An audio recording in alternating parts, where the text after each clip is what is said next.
I'm Martin Simpson Communications, and today I want to speak to you about how you can create linkable assets for SEO using generative AI, also known as ChatGPT. Now, creating linkable assets for SEO purposes is a great way for maybe if you're a small business, for an example, or even if you're a blog, and maybe you want to either get some potential visitors to maybe make a purchase. You can gain trust by them by creating some free tools and software that they're like, oh, I can rely on this person to this. I'm going to go and purchase their product because I know I can trust them again in the future.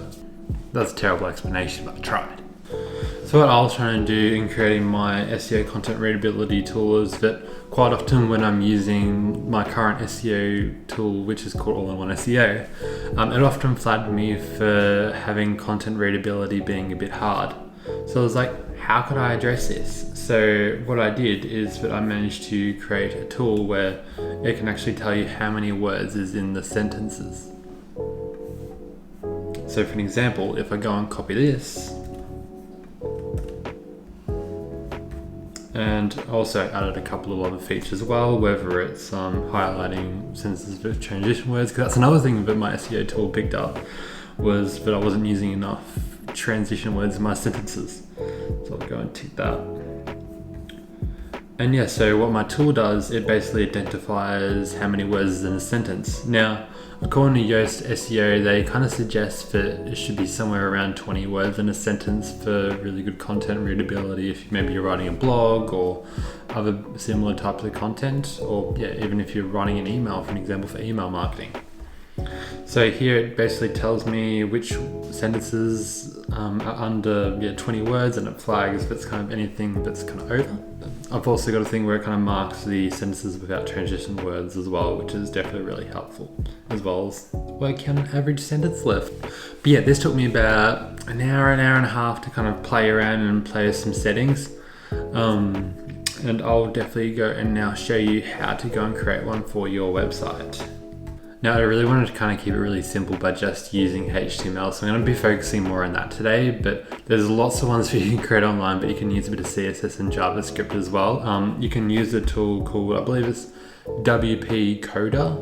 I'll double check that, I'll leave the link in the description, but you can use if you're kind of looking for kind of some more advanced tools. But just to create a really basic tool, maybe it's we'll do a word counting tool, for an example. We'll go and use just basic HTML. Now, I will say that when you're on ChatGPT, it's not going to guarantee you the perfect tool the very first time that you use it. However, we're going to go and try it out. So now my inspiration for this video is Nathan Gotch, where he does some really good content and stuff in the SEO space. He's an absolute expert. And he's the one who kind of showed around how to kind of use these tools to your advantage for if you want to get some backlinks to your website. You can also use ChatGPT to come up with heaps of ideas.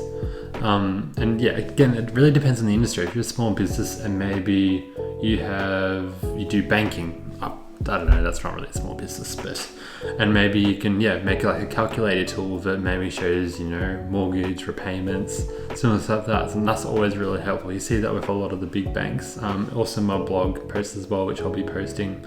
I also got some really good examples of how businesses are currently using free tools and stuff to get people to make future purchases with them. One of them is like Grammarly. Grammarly's an instant classic in terms of various tools and stuff, but then they're going to get you onto the free service and then eventually onto the premium product. Alright, so there we go. So we're basically making some code right now. Now again, you can use a tool like, I believe it's WP Coder for your code, or I just like to use the embedded HTML tool that's on the WordPress if you're using WordPress. Again, it might be completely different depending on what side of it you use. And I'm basically just going to paste that code that ChatGPT gave me. And again, it's not going to be perfect the first time. You're going to have to make some adjustments and kind of communicate with ChatGPT, whether, there's something wrong or something and you need it fixed. It's really fun and really enjoyable, by the way. So if you're definitely going worth spending some time playing around with it. All right, so I'm going to paste, and now I'm going to go to HTML preview. And maybe I'm going to get some text. I'll go to my previous post. Actually, I'll just go and use this for an example. This will do the job. Duh. And there we go. This is really basic. Again, you can adjust it. Let's, for an example, I want to make it align in the center of the page instead of on the side. I will go to ChatGPT and I'll say, I'm going to compliment it because I'm nice. Great work. There, so it says, sure, I'll add the CSS to the center of the page. Here's the updated code. Just wait for that to load.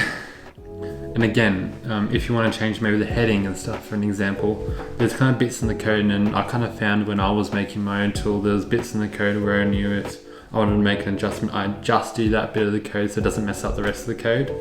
And for an example, if you want to change your heading and stuff, you can go into where it says the H1 and you can actually go and change it. I could probably show you here actually. But let's go and copy this code, and we'll go and we'll paste it into the website. There, and let's find a spot where we can go and edit the H1 tag. Martins. Awesome. Sentence level word tracker tool. Perfect. Alright, so we're going to go into preview. Oh no, we have a problem. And again, this can sometimes happen. And you can also say, hey, change the H1 tag to a new name. Yeah, sometimes it's not going to work, and it'll actually go and generate a new code for you, which is actually really handy. I don't know why that's so slow. But again, yeah, with the free tool I made, it took me a little while. I also recommend that you write a bit of text and stuff underneath your tool just for SEO purposes. Again, I try to say content readability tool, I try to say it a few times, create some nice little headings, a nice little page, a couple of little graphics, and just doing a couple of things like that's definitely going to improve the SEO for it, so then it can be found organically on Google. So yeah, it's kind of gone a little bit funny. However, well, you can adjust that in time. However, what it has done though is center that text kind of in the middle. And yeah, you can change the buttons, you can do a whole lot.